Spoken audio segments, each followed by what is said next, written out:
Yes, ladies and gentlemen, what up, what up, what up, what up, what up? It is yours truly, Dave Anderson. I am excited to be here, so we're going to go ahead and get this thing started right now, official tissue style. If you have not shared this, you need to go ahead and share this right now because the Business Bully Podcast is being brought to you by Audible with over 180,000 titles to choose from. Audible will always get you right. Make sure you go right now and get your 30-day free trial along with your audiobook download on the Bully right now by going to audibletrial.com/bully. Also, the Business Bully Podcast is being brought to you by bensonwatch.com, the finest of watches, sweeping movement, all different types of watches. Make sure you go right now, bensonwatch.com, and go ahead and get your timepiece, because time should be spent doing what you love, ladies and gentlemen. Also, the Business Bully Podcast is being brought to you by My Beautiful Fluff. If you are plus size and sexy and you want to get some nice clothes that actually fit you, that don't look like murmurs, you want to go ahead and do that. You want 20% off your entire order, put in code BB20, as in Business Bully 20, and get 20% off of everything you got there. And, I'm loaded with sponsors. Why I didn't sell out, I bought in, people. The Business Bully Podcast is being brought to you by Bully Gems. Yes, ladies and gentlemen, Bully Gems. Proximity marketing. It happens within 100 meters of your target. You can get your business out there. So let's go ahead and get this show started. bit.ly/Bully Gems. And we're getting this thing popping right now. What up, people? Dave Anderson here. This is the Business Bully Podcast. I am simulcasting not only on Spreaker, iTunes, Stitcher, iHeartRadio, Twitter, Facebook, and Periscope. I am here in your hearts and in your minds. I'm in your head. So if you have not shared this video, shared this podcast, subscribed, done your thing. It's on YouTube too. So if you haven't commented, rated, subscribed, I don't know what you're doing. It is time. Thank you so much for sharing. I'm always going to stop down and talk to my people, but so much has happened. As you know, I'm just coming off of that North Carolina leg of the Business Bully six-figure wealth tour, which was incredible. I do want to let you know, what's up, Miss Pink Party? Thanks for being here. I do want to let you know that I am actually going to be back out on the road. It looks like in October, we're locking down venues now. Business Bully is coming through into the Atlanta, GA. That's where I stay. Y'all know nothing about that right there. But boy, listen. Last time I was in Atlanta, some sparks flew. But this time, ladies and gentlemen, I'm going to ignite a flame. Boom. Dry out all that water, people. So if you've not shared this video, share this video. I have so much to talk about, I don't even know where to begin. Let's start with some nonsense that happened to me today. Can we just talk about the bullshit that happened to me? So I'm going, and sometimes I have clients who are overseas, and they don't necessarily have PayPal or Square Cash, or their credit cards aren't global, or their banks don't have relationships with credit card. Anyway, anyhow, so sometimes they got a Western Union me. So one of my clients Western Union me, some money, and I'm going to go get that money. And the Western Union that can take that amount of money is in a supermarket. So I go to the supermarket, and I had on my Believe in the Bully t-shirt, and it has my website on the bottom of it. It says businessbullyshow.com. And what winds up happening is the lady says, and she looks up at me, I think your shirt is yucky. And I said, first of all, she's talking to me like a kung fu character. She's like, I think your shirt is yucky. And I'm like, do you even know what it means?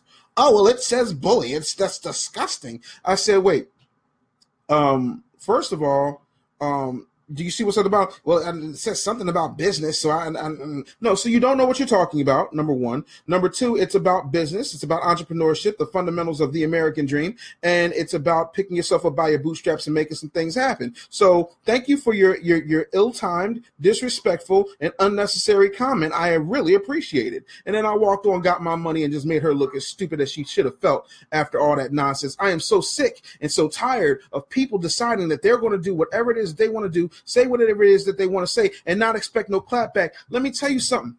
James Lewis Sr. was my grandfather, and that man is long since been dead, going on a good 20 years.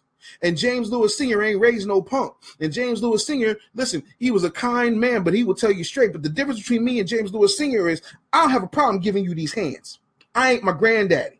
I ain't my Mimar. I ain't my I am my grandmama. I'm going to tell you so much. Like, I don't have that type of energy where you can just say whatever the hell you want to say to me and tell me my shirt is wet. First of all, unlike you who were wearing whatever the hell Golden Girls Shady Pine special you were wearing, numbnuts, I own the shirt that I'm wearing. It was manufactured by me, designed by my team, sold by my hand. So at the end of the day, I don't have time to deal with your nonsense. But here's what she was really saying. You're a big, black, scary man with bully across your chest, and I'm scared to death of you. So I'm going to try and confront you to see if you're going to get violent and slap the taste out of my mouth, which is what she wanted. And that's why I gave her that clapback work. Made her feel small and stupid, collected my racks, and got the hell up on out of ShopRite. That's what you need to start doing. See, but we don't do that. We'll sit around and we'll get all emotional and then wait for somebody to pull out a camera phone and start going world star. You can't operate like that. So if you have not shared me, you need to share the bully right now, because I don't know what you're doing, but that's what you need to do. Thank you so much for being here. Thanks so much for sharing. Thank you so much for the hearts. But yeah, that was the first thing that really happened to me today, and I was like really bugged out about it. Like I can't believe this. Like out of nowhere, unsolicited, just gonna start running their mouth. But that's what people do. People get real crazy. Now, here's another thing. I am, for the sake of Google, thank you, Miss Pink Party, for the claps and the applause. I am, for lack of a better term, a business coach. I don't like the term business coach because most business coaches are full of shit. Let's just cut down to the white meat. Most business coaches are absolutely full of shit. But y'all are not Googling Mohawk and Real Talk and Living Fully Business Bully, snapping necks and cashing checks. Send. Y'all are sitting up here, you're looking for a business coach. So I have to put myself in terms that make sense. I am not just a business coach. I am an idea cultivator. I am a motivator. I am an engineer. I pull what's out of your head. I polish that nasty turd up and I turn it into fertilizer that will make your business grow. Woo! That's what I do, people. I don't know about the rest of these coaches out here, but I see a whole lot of people run around here crazy. Now, having said that, I will say this. If you go back to 1999, 2000, I was doing something called on-demand audio. This is a good 2 to 3 years before Steve Jobs ever thought about an iPod or an iPhone or an iPad or any of that other fly stuff where you have podcasting. It was on-demand audio. You put it up on a server. People would download it and put it on their funky little MP3 players. Those who had it, or they would listen on their computers or whatever the case may be. So I've been podcasting for a long time. I started my radio career in 1987, retired from radio officially in 2011, have still consulted, have still done shows, have still produced things behind the scene, for quite some time. So when I see people who are telling me that they're going to go fly out to this place or that place, and they're going to go out and see all these people who are going to make them podcast stars instantly, I call bullshit. I call bullshit for two reasons. Number one, there's no such thing as an instant podcast star. It does not happen. It did not happen for me. Number two, podcasting is a numbers game. You don't start off with 1 million numbers unless you're Ryan effing Seacrest, John Tesh, or somebody like that. So, what winds up happening is people like to do this. They like to take your belt. They like to unbuckle your belt. They like to pull your pants down. They like to light a cigarette, and they like to inhale that cigarette and then take smoke and blow it straight up your ass. And you buy it because you believe, because they put enough polish on their turd, that they can actually help you get some podcasts popping. But they can't.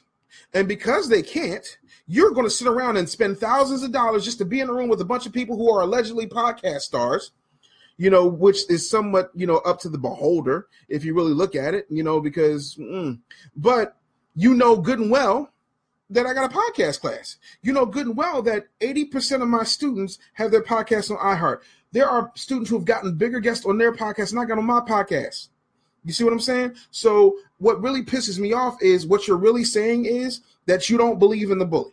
And that's cool. You can do whatever you want. But my point is, when you get your tail handed to you between your legs because you decided to go with some lackluster podcast program that was polished and put out there that really does not give you the nitty gritty, please don't call the bully. Don't you call Dave Anderson, because Dave Anderson is going to be like, I don't know you. Hey, dog, I can't. Nope, not at all. Either that or I'm going to overcharge you twice what you paid for them. Including your hotel, your airfare, your food, all that. No, you're going to get this work because you should have come to me in the first place. I'm sick of being a cleanup man for a lot of y'all folks in business. I'm sick of after you go to all these suicidal hype coaches, these coaches with push-up bras and $50 horsehair weaves, these coaches who sit around here in polo shirts and telling you that, you got to just grind it out, but they're getting thousands of dollars from their daddy like they're Donald Trump. I am sick and tired of y'all going to these folks, getting gassed up, just to find out that they don't know what they're talking about. Exactly. Clean up, bully aisle 2. That's what I am. I did not get into the coaching game. I did not get into the consulting game. I did not get into the entrepreneurship game to be a janitor. Sorry, I'm better than that. So, having said that, if you want, I am happy to show you where the money is. If you want, I am happy to help you get to the next level. If you want, I am happy to show you how to take your dreams, your passions, your visions, and turn them into something that's actually going to make you money so you can tell your boss to go screw themselves. If you want to have that happen, you can go to bit.ly/bully call, bit.ly/bully call, and we can make that thing pop. But when I tell you, when you come back from those podcast courses, and you still don't have anything, and you've had a couple of interviews with a couple of no-name nobodies that don't cross over to your demographic, and they don't get you anything, and lo and behold, you got this great podcast with all these suicidal hype things that really don't matter, and then your numbers are crap, then you're going to remember that Dave gets 236,000 downloads an episode. Then you're going to remember that Dave was doing this thing in 1999 before it had a name. Then you're going to remember that Dave put not one but 5 people in the Radio Hall of Fame. Then you're going to remember what the heck happened. And then I'm going to sit back and be like, hope you got my check ready. Hope you got it.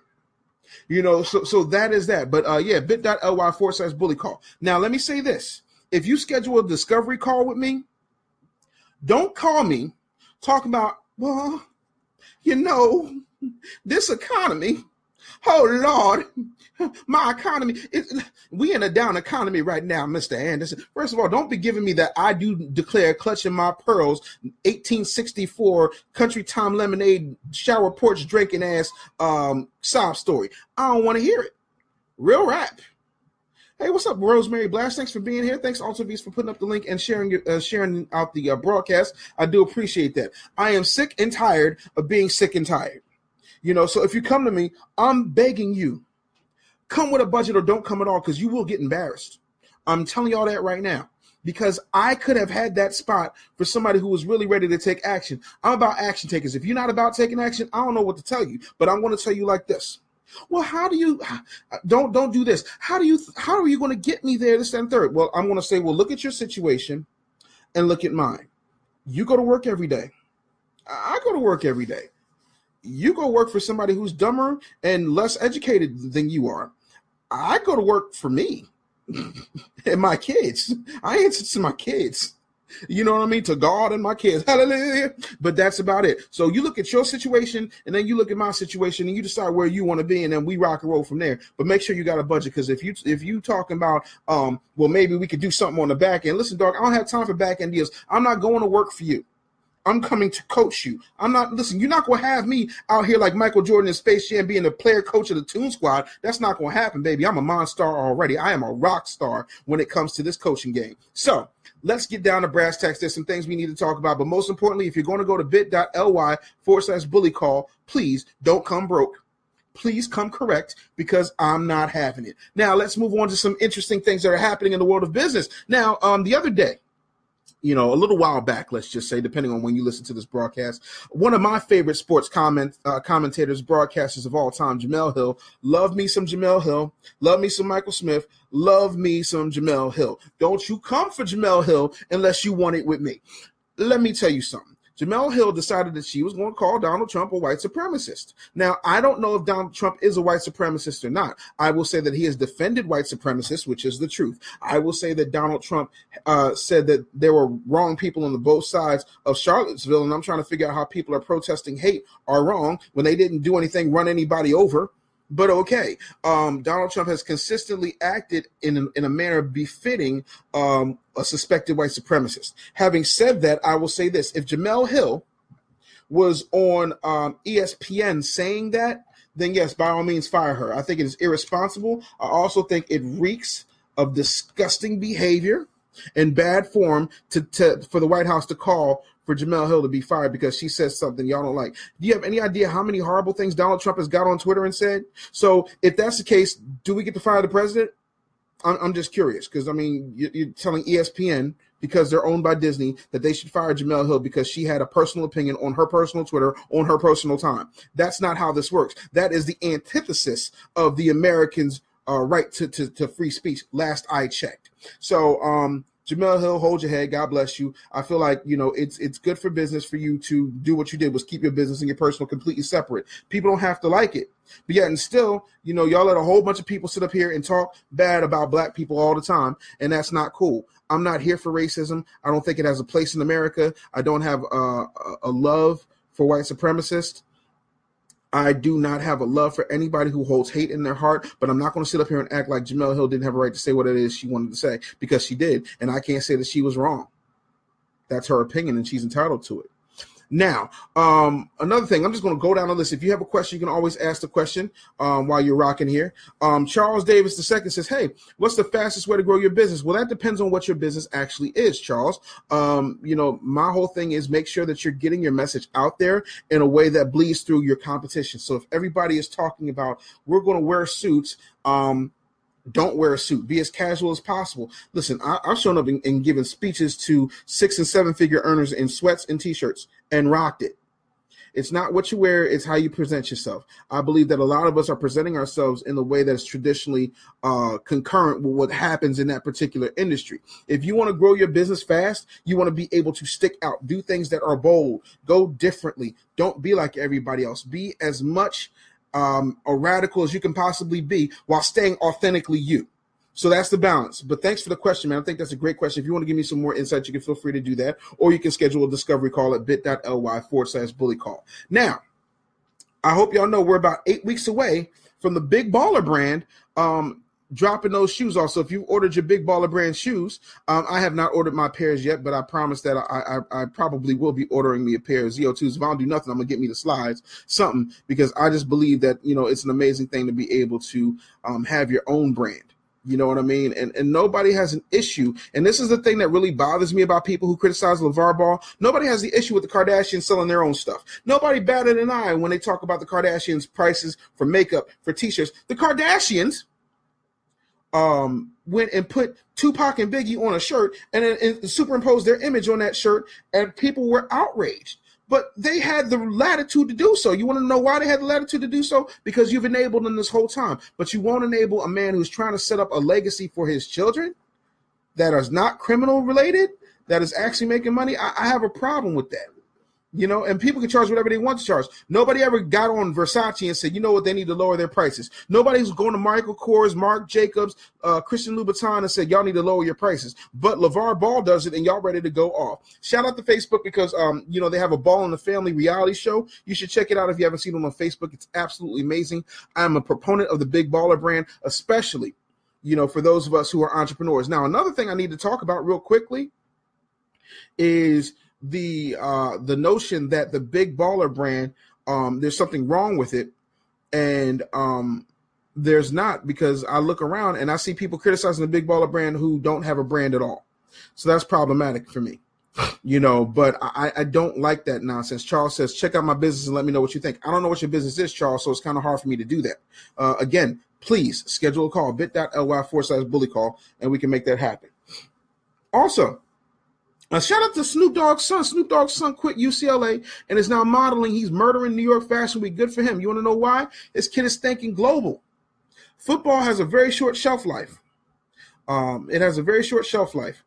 So you have to get yourself in a position to do other things. And he realized that while he liked football, he didn't want that to be his whole life, because, sometimes people only treat you on the level in which they meet you. In other words, if you come off as a dumb football player, they'll treat you like a dumb football player. Magic Johnson had to go through a whole hell of a lot to become the Magic Johnson, and that takes time. So it's best, if you're going to do that, get out early, especially if you got the talent to pull it off. But the main lesson I want y'all to take away from Snoop's son modeling is that he bet on him. Yes, he did have the benefit of his dad, but that don't mean that he can walk that runway, be talented, have the certain look, pull off the swag. All that's on him. I think everybody deserves an opportunity. I think everybody can get an opportunity. If you can't get an opportunity through nepotism, there's something wrong, because I'm sorry, America's been built on nepotism. On top of that, if you don't get it on nepotism, you need to get it on your own skills. Which brings me to another point. Y'all ain't gonna like this one. Some of you will, some of you won't. Old people are not stepping aside. They're not. they're not getting out of the way. They're not passing the baton. They're trying to stay on as long as humanly possible. If I see one more 80-year-old motivational speaker, if I see one more 85-year-old business coach, if I see one more 73-year-old marketing guru who can't even, get their arthritis-ridden fingers up to punch on a keyboard talking about, when in my day, back when I used to hang out with Mahatma Gandhi and Martin Luther King, I'm like, you can't relate to me. Like, why are you still talking? I have realized that it is up to us, the young people of the world, to snatch the baton. They're not taking it. They're not taking it and handing it over to us. If you want that baton, you're going to have to snatch it. I'm telling y'all that right now. You are going to have to go for what you know. And people ain't going to like it. You're going to have to go for what you know. And I don't know no other way to put that, but you are going to have to make it happen yourself. You can't sit around and wait on other people. If you do, you are playing a sucker's game. So you don't have time to do that. You have to really go for it yourself. If you have not started going for it yourself, then you are going to be in a world of trouble. I'm sorry. I'm just going to go up to old people that I want your spot. I'm snatching it. Period. I'm taking it. I'm coming through. Like these days of sitting around waiting my turn. It's my turn now. Because guess what? People out here getting killed just on a routine traffic stop. I ain't got time to sit around and wait my turn. It's my turn now. Move out the way. I'm coming. I'm Ludacris 2001. Why am I in timeout, Miss Pink Party? I'm telling you, I'm snatching batons from old folk. You want to know why? Because I swear, when I'm 70 years old, I want somebody to snatch the baton from me. I'm gonna sit down somewhere, because if I was smart, that means I got 30 years left. That means in the next 30 years, 31, if you want to be technical. I'm 39 now. In 31 years, I want the next Dave Anderson to come through that door, and take that baton from me. But see, the difference is I'm gonna sit my old ass down, because I'm gonna have processes in place in order to make that situation happen. You know what I mean? So let's move on. Talking about making things happen, let's talk about this iPhone situation. So the iPhone 10 has debuted. People are up in arms about it. My whole thing is this, right? If in fact you are a very busy person and you love gadgets, by all means, do what you want with your money. I don't care if you spend $1,000 on the iPhone. I do care if you spend $1,000 on the iPhone and you show up for my discovery call talking about how broke you are.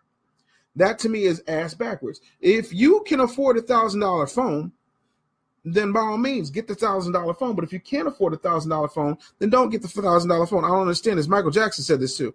Charles said, "What do you think about the radio industry?" I don't.